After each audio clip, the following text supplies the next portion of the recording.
Ladies and gentlemen, boys and girls, how are my snipers doing today? I hope you guys are doing fantastic. Listen, today we're talking about the one and only Turbo Coin, ladies and gentlemen. Yesterday, I was super busy with a lot of in real life stuff, so no videos yesterday, but we are back in golden, better than ever. Today, we are going to be talking about Turbo, right? In terms of new news from Turbo themselves, there is no new news, but we will be covering technical analysis, right? We'll be diving into Bitcoin a little bit, and we will be diving into Turbo itself. So listen, first of all, I just want to say this week is very important. Okay, the reason why this week is very important is because, ladies and gentlemen, right, after a big pump like this, even for something like Bitcoin, we are expected to get some kind of pullback. Now, I don't believe it'll be such a big pullback to the point where, we go below these lows and, start going down a little bit. But I do believe, it is pretty much going to be a retest. Now, we do have 2 points on Bitcoin, right? If the pullback is going to be weak, we will see most likely some type of sideways movement around the 81, 82K area before we attempt to push up again. If it is a little bit stronger, then we can expect Bitcoin to be going down to roughly 79K before we push up.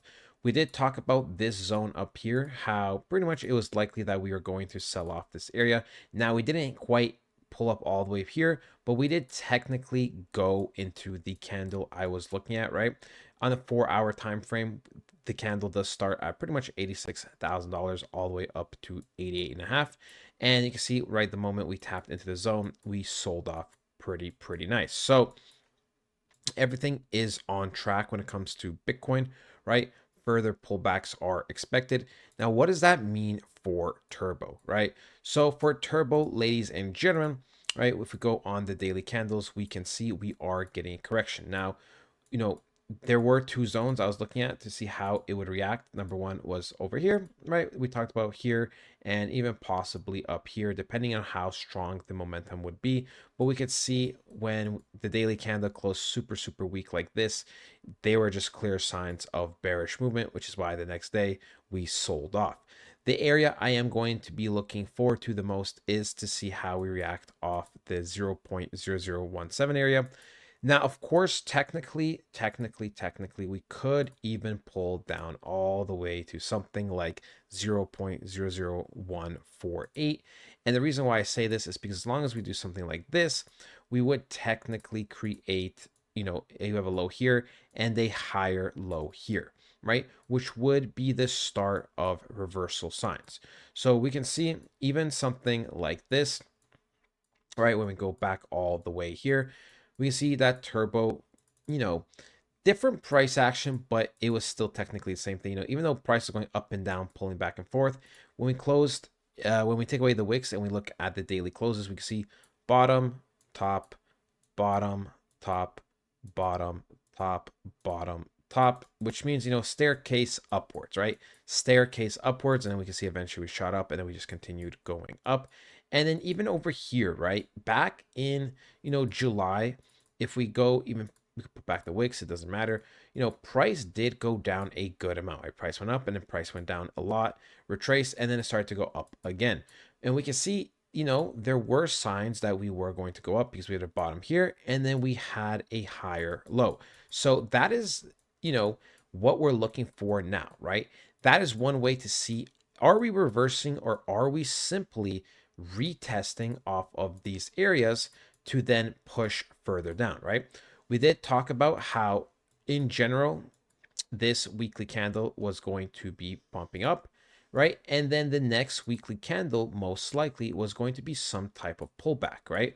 Most likely we think it's going to be roughly 50% of this green candle that's going to pull back and then it's going to push up, but we will have to monitor everything. What I really want to happen is, simply like we have down here, I'll demonstrate, right? So we have, big red candle. So let's pretend the arrow is the big red candle.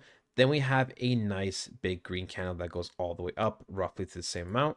And then now we have another red candle, right? So pretty much you can see the exact same thing I'm doing right here, where we have this big red candle, the up candle, and then a little bit of a down candle. So here's the thing. This is why this is so important, and I'm drawing it out just to make it more simple. So, you know, big red candle goes down, green candle goes up, smaller red candle doesn't go down nearly as much. And then next week, right, if this is how it plays out, then we will have a bigger green candle. So if this week ends, let's say even here, slightly lower, slightly higher, but more or less a good rejection candle where the red candle is not that big, next week I would expect for us to break above this green rectangle box to then, push higher, right? Most likely next week would be something like this, and then the next week would be like this, and then either we would, week by week would consolidate a little bit, or we would just, push up a little bit earlier, a little bit later. At that point, I can't tell you. I'd have to see more data, right? But that is more or less what I expect. This candle, this weekly candle, to be some type of small sell-off. Hopefully, more or less we end at 35 to 60% of a retracement compared to last week. And then next week would be the nice big green candle, the nice big green push. That is what I would be expecting. That is what we'll be looking forward to, ladies and gentlemen. Okay. So that is the game plan. That is the game plan for this week and next week. We will also talk about, certain factors. We can see we are 120 million market cap. We are at rank 274. We are also at rank 300, or sorry, volume 32 million. So not bad, not bad. When we go to something like the Ether scan, we could actually see that we are at the all-time high holder. So even though Turbo has retraced in price, people are still optimistic about this price. People are still optimistic about this coin. People are still optimistic about this project. Okay. So super, super good for us. Even though we are growing slow, we are still growing during one of the worst times for, for altcoins. So it's very, very exciting to see because the bandwagon will be super, super big in the future once we start recovering price, once altcoin season comes, once crypto is going to be super, super mainstream and there's going to be all-time euphoria. We also will be discussing something big with Turbo tomorrow, but I just remembered about it now, and it's not the most urgent thing in the world, so we will discuss it tomorrow. And I don't want to talk about it at the very end because usually at the very end there's only about 40 to 50% of people that make it all the way to the very end. But look, that is it, ladies and gentlemen, right? Do not stress out because this week is going to be a little bit red.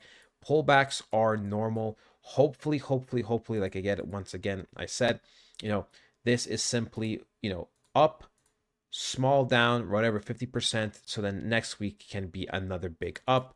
Worst case scenario, right? If something does change and something, big happens, right? This could also be the case of up and then potentially going down lower, which is not optimal because then we would get something like this and then most likely continuations down, which is not what we want to see. So we really want to end the week, like I said, fairly good, not super, super weak. As long as it's technically higher than this, closing, or if we close even somewhere here on this red line, it would look very, very good. And technically, that's what the structure would suggest. But that is it, ladies and gentlemen. I hope you guys did enjoy, and I'll talk to you guys next time. Goodbye.